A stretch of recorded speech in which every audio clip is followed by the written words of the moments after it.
नमस्कार, मैं पंकज प्रसून। कांग्रेस के कार्यकर्ता बिकाऊ हैं। कांग्रेस के कार्यकर्ता कांग्रेस में तो हैं, लेकिन आधे से ज्यादा कार्यकर्ता बीजेपी के लिए काम करते हैं। कांग्रेस के कार्यकर्ता बब्बर शेर हैं, लेकिन बब्बर शेर गले में एक चेन पड़ी हुई है और वो चेन किसी दूसरे के हाथ में है। आपको लग रहा होगा ये सारे बयान किसी बीजेपी के नेता ने दिए होंगे और जिसका कांग्रेस के कार्यकर्ता खूब विरोध करेंगे, लेकिन आई एम सॉरी, ये सारे बयान राहुल गांधी ने दिए हैं। राहुल गांधी का कहना है कि कांग्रेस के कार्यकर्ता बिकाऊ हैं। राहुल गांधी का कहना है कि कांग्रेस के आधे कार्यकर्ता बीजेपी के लिए काम कर रहे हैं और राहुल गांधी का कहना है कि हमारे बब्बर शेरों के गले में चेन डाल दी गई है और जिसका कमांड जो दूसरा सिरा है वो दूसरे के पास है। जवाब है कि गुजरात की जो लीडरशिप है, गुजरात के जो कार्यकर्ता हैं, गुजरात के जो डिस्ट्रिक्ट प्रेसिडेंट्स हैं, ब्लॉक प्रेसिडेंट्स हैं, उसमें दो तरीके के लोग हैं। डिवीजन है। अभी यहां पे बैठे हुए हैं सब लोग, मगर दो टाइप के हैं। एक है जो जनता के साथ खड़ा है, जो जनता के लिए लड़ता है, जो जनता की इज्जत करता है और जिसके दिल में कांग्रेस पार्टी की विचारधारा है। और दूसरा है जो जनता से कटा हुआ है, दूर बैठता है, जनता की इज्जत नहीं करता है और उसमें से आधे बीजेपी से मिले। और बिल्कुल आपने सही समझा, यह हुआ है गुजरात में। गुजरात में 64 साल के बाद कांग्रेस का अधिवेशन होने जा रहा है। 1961 में भावनगर में कांग्रेस का अधिवेशन हुआ था और उसके बाद अब यानी 2025 में 8 और 9 मार्च को कांग्रेस का अधिवेशन गुजरात में होने जा रहा है।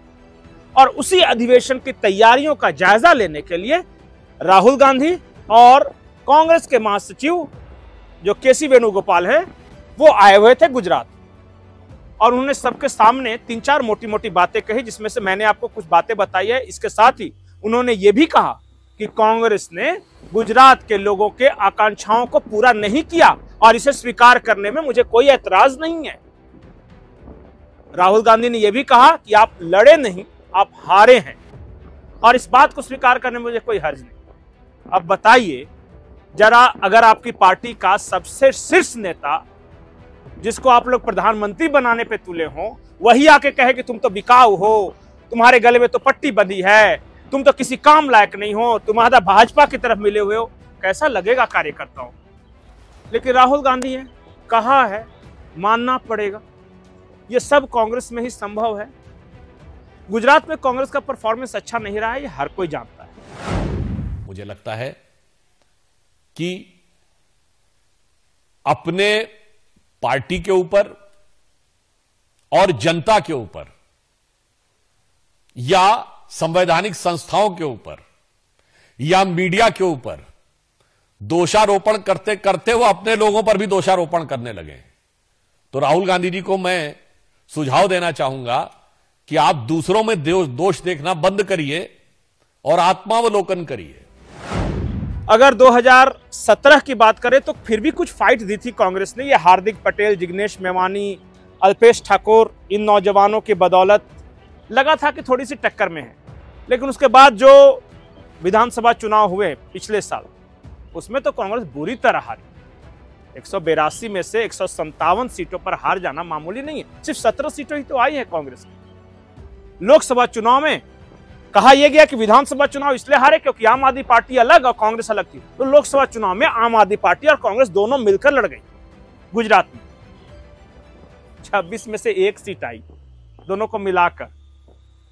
अब बताइए, एक तो आपका परफॉर्मेंस ये है और ऊपर से आप अपनी ही पार्टी के कार्यकर्ताओं को कह रहे हैं कि आप आधे बीजेपी के लिए काम कर रहे हो, इसके साथ ही राहुल गांधी ने एक बात और कही। उन्होंने कहा कि हमारे जो ब्लॉक स्तर के कार्यकर्ता हैं ना और पंचायत स्तर के, वो सब बब्बर शेर है, वो लड़ते हैं, लेकिन जो बड़े नेता हैं ना गुजरात कांग्रेस के, वो सब गड़बड़ है, वही बिकाऊ है। और छोटे कार्यकर्ताओं जो हमारे बब्बर शेर है ना, उनके गले का चेन इन बड़े नेताओं के पास है और वही छोटे कार्यकर्ताओं को काम नहीं करने देते। राहुल गांधी ने कहा कि 30-40 आदमी को निकालना पड़ेगा तो मैं निकाल दूंगा भाई, कोई दिक्कत नहीं है, लेकिन कांग्रेस को एक फाइटर कांग्रेस बनानी है। अब जब राहुल गांधी कह रहे थे कि बड़े नेता आधे बीजेपी की ओर हैं, तो लोगों का ध्यान किसकी ओर गया होगा, ये मैं आप पे छोड़ देता हूं। मैं बोलूंगा तो विवाद हो जाएगा। कुछ लोग कह रहे थे कि शंकर सिंह बाघेला की ओर इशारा था, कुछ लोग कह रहे थे शक्ति सिंह गोहिल की ओर इशारा था। मुझे नहीं पता कि गुजरात कांग्रेस के वो कौन से बड़े नेता हैं जिनके बारे में राहुल गांधी कह रहे थे। उन्होंने 35-40 लोगों के नाम लिए कि बीजेपी के लिए काम कर रहे हैं, लेकिन क्या आपको नहीं लगता कि उन नेताओं का अपमान है ये? ठीक है, कांग्रेस की सेवा तो की ना, पूरी जवानी तो लगा दी, आखिर जब वरिष्ठ हुए होंगे तो इससे पहले कांग्रेस में संघर्ष करके यहां तक आए होंगे ना, और उन्हीं के राज में जाके राहुल गांधी उन्हीं के मुंह के सामने कह रहे तुम तो बिकाऊ, तुम तो बीजेपी के एजेंट हो। और क्या राहुल गांधी कह रहे तो वो सिर्फ गुजरात में है? कल को जाके अलग अलग राज्यों में राहुल गांधी यही कहने लगे तो क्या होगा? क्योंकि कई राज्यों में कांग्रेस की परफॉर्मेंस खराब है भाई। उत्तर भारत के तो अमूमन सभी राज्यों में कांग्रेस लगभग सफाया हो गया है या लगातार हार रही है। एक हिमाचल प्रदेश में उत्तर में कांग्रेस की सरकार है और 2 दक्षिण में है, तेलंगाना और कर्नाटक। वैसे अगर हर हारने वाले कार्यकर्ता को राहुल गांधी ये कहने लगेंगे कि तुम तो भाई दूसरे दलों के लिए काम कर रहे थे, तुम तो बिकाऊ हो, तो कार्यकर्ताओं का मनोबल टूटता है, नेताओं का मनोबल टूटता है। आप मोरल बूस्टअप नहीं कर सकते तो कम से कम हतोत्साहित तो मत करो। राहुल गांधी ने जो अपने कार्यकर्ताओं के बारे में कहा है उस पर आपकी क्या राय है? क्या एक शीर्ष नेता को अपनी ही पार्टी के कार्यकर्ताओं को यह कहना चाहिए कि तुम्हारे गले में चेन लगी है, या फिर तुम बिकाऊ हो, या फिर 30-40 को निकाल देंगे? कांग्रेस के महाधिवेशन से गुजरात में क्या कांग्रेस को फायदा होगा? क्योंकि 1961 के बाद अब हो रहा है। गुजरात में कांग्रेस का स्कोप नजर आ रहा है, और खास करके तब जब 30-35 सालों से हार तो रही है, अब आम आदमी पार्टी भी वहां जोर आजमाइश कर रही है।